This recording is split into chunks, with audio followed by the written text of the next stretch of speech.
All right, so in this video, we are going to talk about the TILLS, or the Test of Integrated Language and Literacy Skills. So this is a really critical test to be looking at written language scores. So we'll start with what's in the box, and it comes in this huge box, which you'll see later in the video, and we're going to do some twisting and turning of the video, of the camera, so bear with me through those.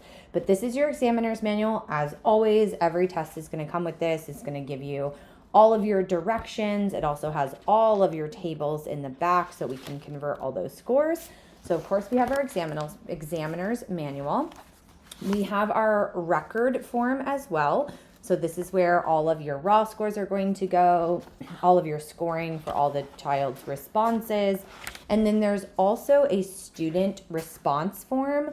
Of course, because we're looking at written language, we do have to see how the child writes. So this is the student response form, and there are directions that tell you when to give this to the child so that we can see how the child is performing. Another one of the forms that are the forms in here is just a student language scale. So like in some of our other tests, you will see you can have a teacher or the student themselves or a parent or guardian fill this out for you. And that's just supplementary information. There's no standardization of this, but it does really help. So let's get into the record form. So what you'll see is there are all these subtests that go here. And then there is an easel that goes with it as well that I will show you in a minute, but let's go through the subtests at first.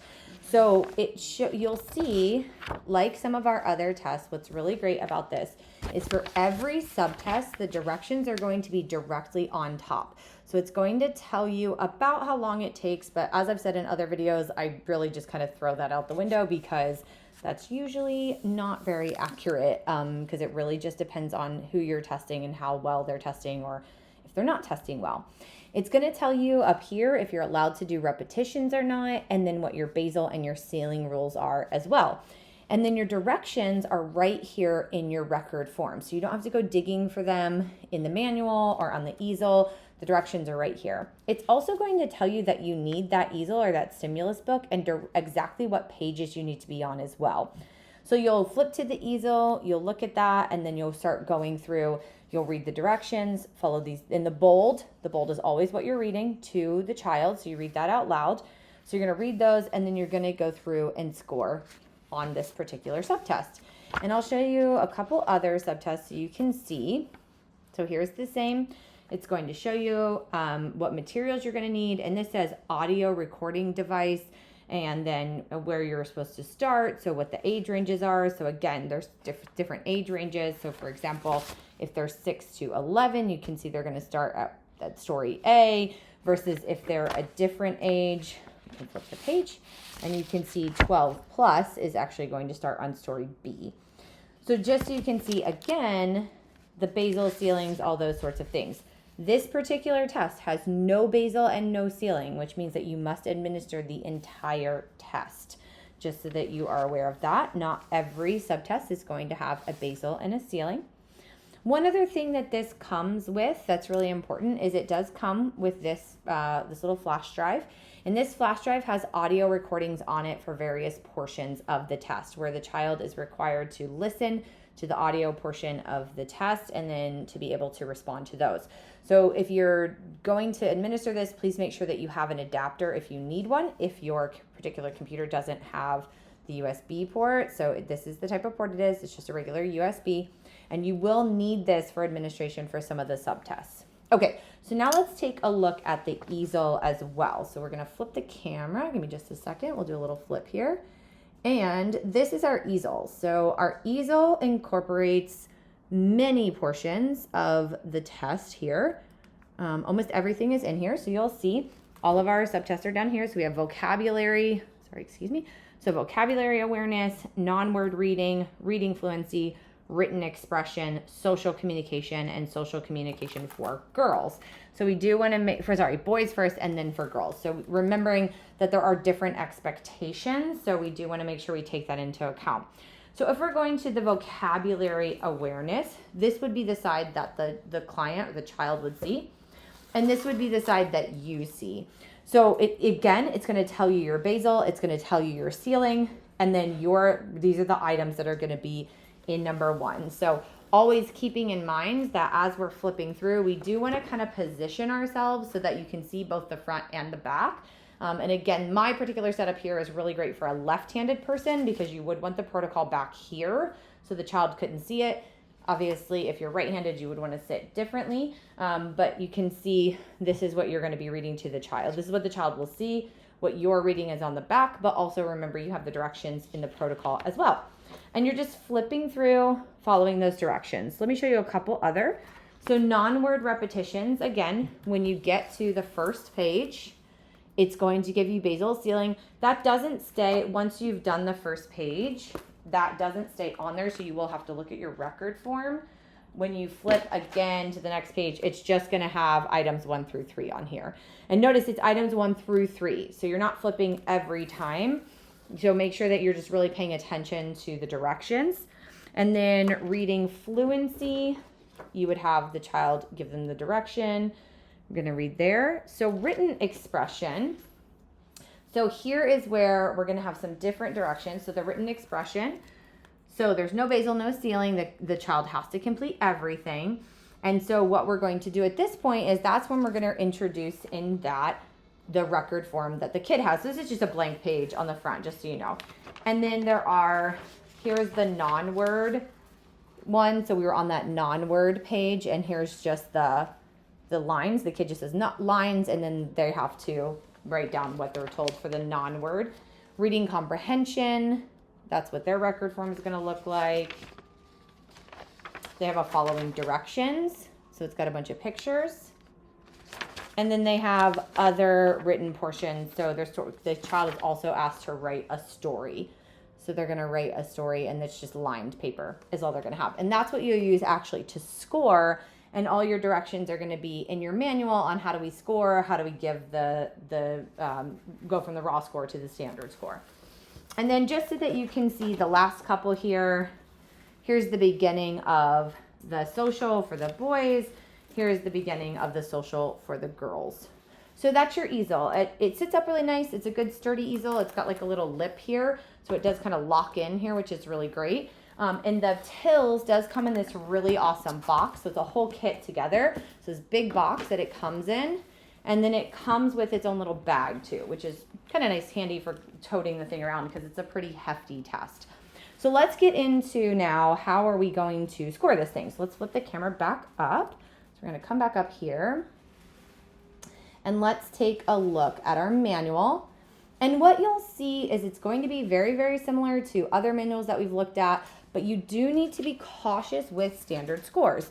So when you're first going from your raw scores to your standard scores for your subtest, you're going to see a little bit of an anomaly. It's going to seem a little bit odd maybe. But remember, we write all of our raw scores here. So whether you're in your TILLS section, the composite of the subtest, and then we're doing like an identification code as well. So we're going to focus in right here just so that we can start with the raw scores and just our basic standard scores. So all those raw scores are going to go in based on your scoring from inside here. So it's the number correct. So we're going to go in, look at those scores, we convert them to the outside. And what you will see now, so here you'll see, we're going to locate the student's raw score under the column for each subtest. This would be if your kid was 9 to 911, just so that you know. So make sure you pay attention to the top of the chart. And then we're going to use the coordinating standard score on the left-hand column. So if you're looking closely, you might have already seen something a little bit funky. So let's say that this 9-year-old gets a 28 as a raw score. So we're gonna go our raw scores, a 28. And right away, you might see something kind of weird here because we have this standard score of 9.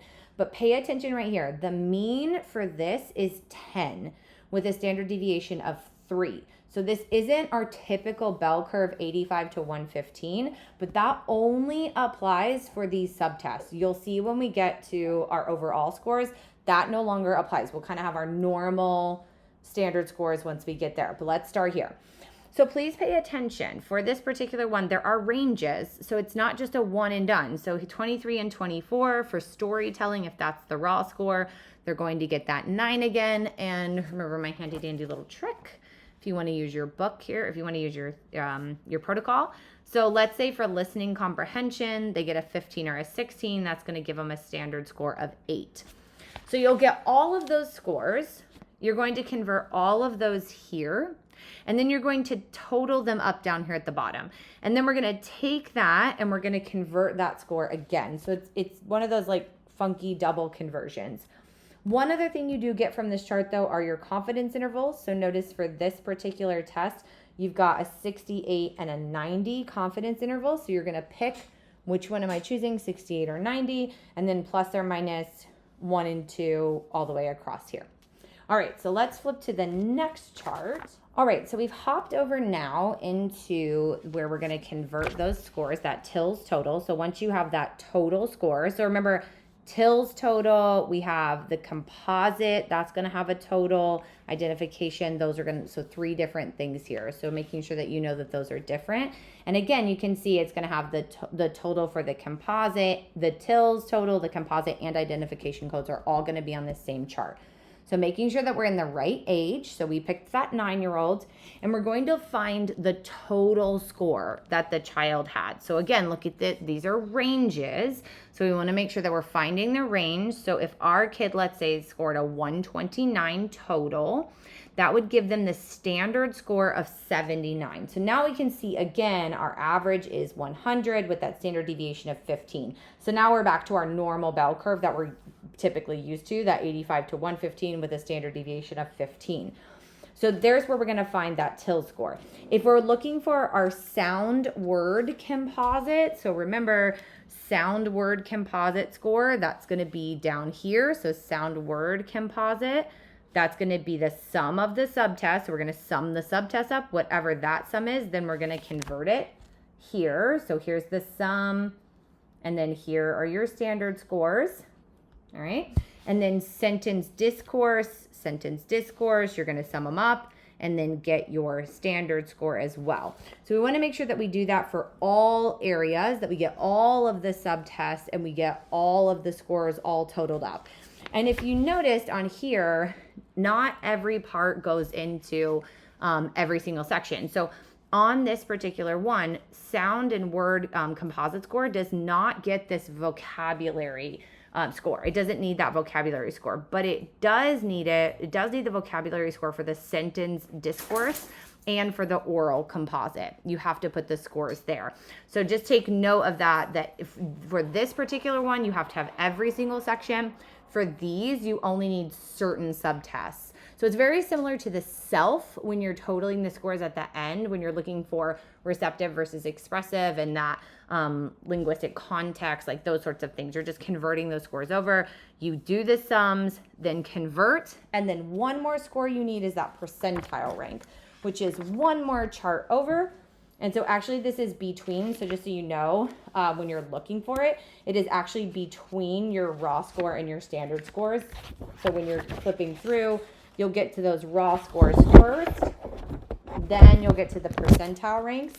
And this one again is broken down by age. So here's where this test is a little bit different than some tests. So you want to flip through, you need to find the age that you're looking for. We're sticking with our 9-year-old. And so here's where your percentile ranks for all your subtests and everything are going to be. So you'll want to find that. So you're going to find, okay, what was the score? And now let's go through and find the percentile rank. Okay, hopefully that helped give you a little bit of an overview of the TILLS. It is a pretty hefty test and it does take time to do, but keep in mind, you don't always have to do every single part of it. It depends on what you're looking for. So you have to say, okay, am I looking for something very specific? Then I just need to do these particular tests. Or do I need to administer the entire test? Which if you have to administer the entire thing, it is going to take some time. So you'll want to make sure that you have your global reinforcer and that you're really giving your client breaks and helping them to be able to make it through this test. Hopefully that helped. If you have any questions, just let me know.